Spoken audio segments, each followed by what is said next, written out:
Mesdames et messieurs, chers téléspectateurs, internautes de Canal Ivoire, bonjour. Bienvenue à cette édition spéciale où nous allons explorer un sujet d'une importance capitale pour l'avenir de notre continent, la montée en puissance des BRICS et les perspectives de souveraineté des États africains. À l'occasion d'une conférence exceptionnelle, Awa Dombello, vice-président du PPACI en charge de la région des lacs et du panafricanisme, nous livre ses réflexions sur les enjeux géopolitiques et économiques qui redessinent le destin des nations africaines. Suivez avec nous cette analyse profonde et stratégique sur l'Afrique de demain. C'était au siège du Parti des peuples africains Côte d'Ivoire. En 2019, il y a eu la grande rencontre de Brésil qui a donné une vision claire et nette par une déclaration commune aux BRICS. Et donc cette vision disait clairement que les BRICS sont attachés à la multilatéralité et à la coopération entre États souverains pour la paix et la sécurité dans le monde.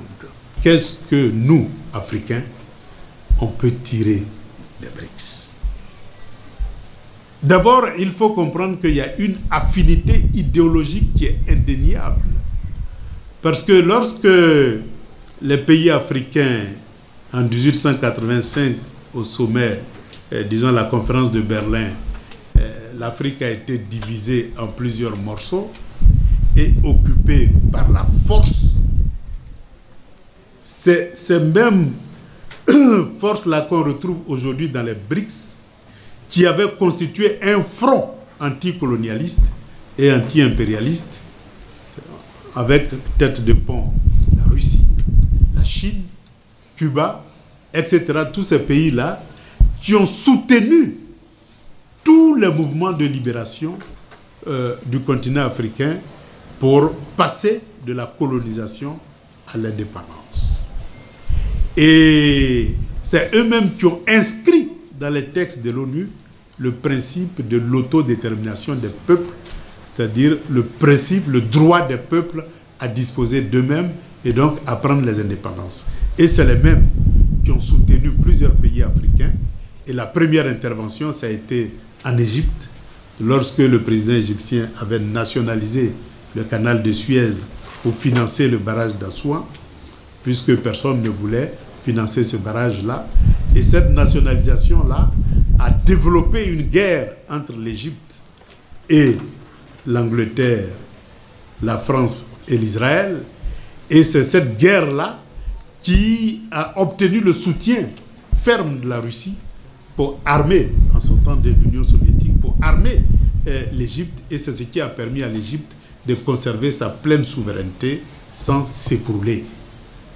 Mais il faut dire que depuis l'écroulement du mur de Berlin, les pays africains n'ont plus eu cette chance-là d'être défendus par un bloc anti-impérialiste et anticolonialiste. Malgré les interventions en Angola, qui ont permis de libérer l'Angola, dans les pays lusophones, qui ont permis de libérer les pays lusophones, l'écroulement du mur de Berlin a laissé les Africains pratiquement sans défense et a permis à l'OTAN et à ces forces-là de progresser et de chercher même à restaurer leur puissance économique et militaire sur nos États.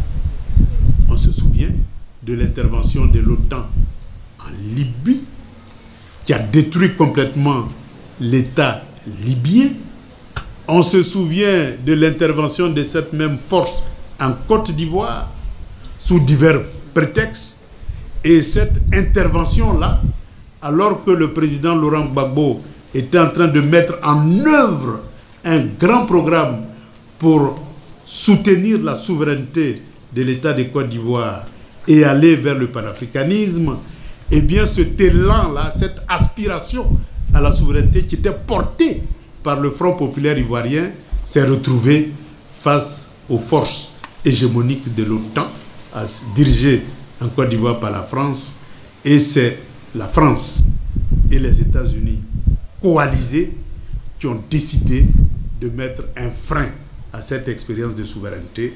C'est ainsi que le 11, disons en avril 2011, Laurent Gbagbo, seul contre tous, je dis bien seul contre tous, malgré les multiples sanctions qui ont été imposées, malgré tous les bombardements qui ont été imposés à la Côte d'Ivoire, eh bien, il a tenu à maintenir la dignité du peuple ivoirien, mais aussi la dignité du peuple africain, sans abdiquer dans sa détermination à mettre fin à toute domination étrangère sur la Côte d'Ivoire.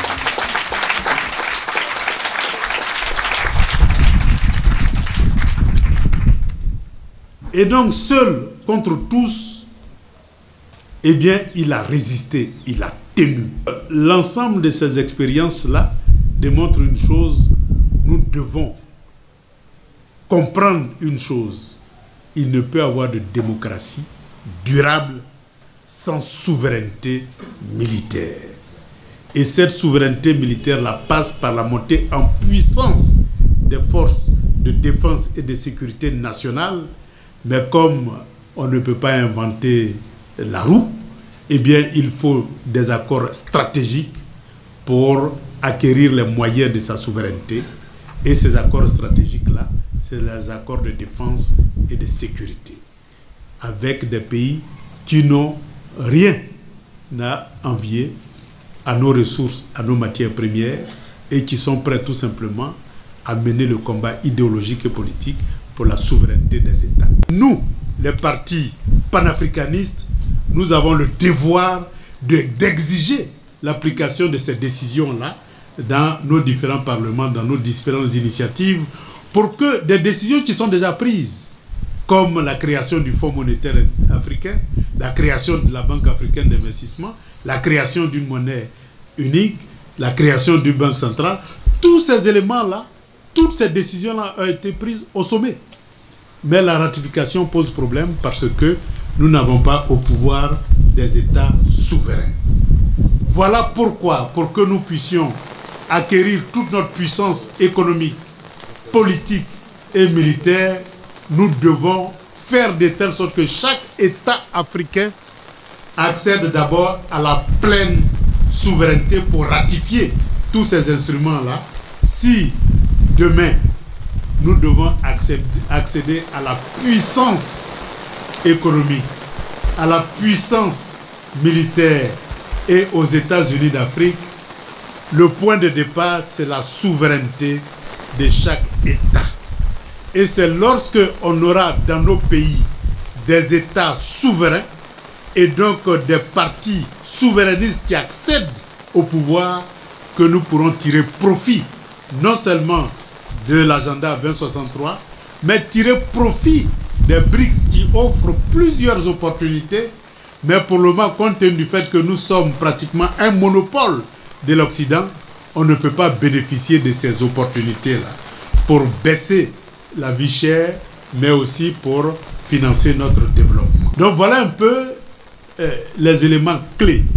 Donc je dirais que nous avons en Afrique, avec l'expérience centrafricaine et l'expérience sénégalaise, une possibilité que la volonté du peuple pour la souveraineté est une issue pacifique et démocratique.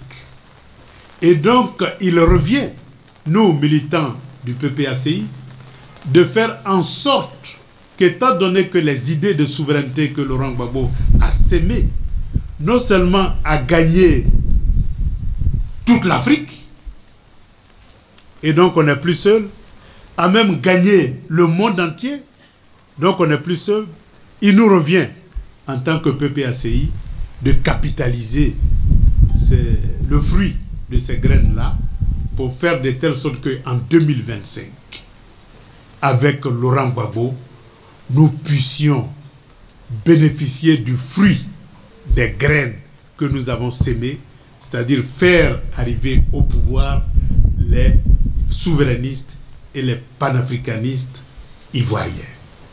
Et c'est la seule façon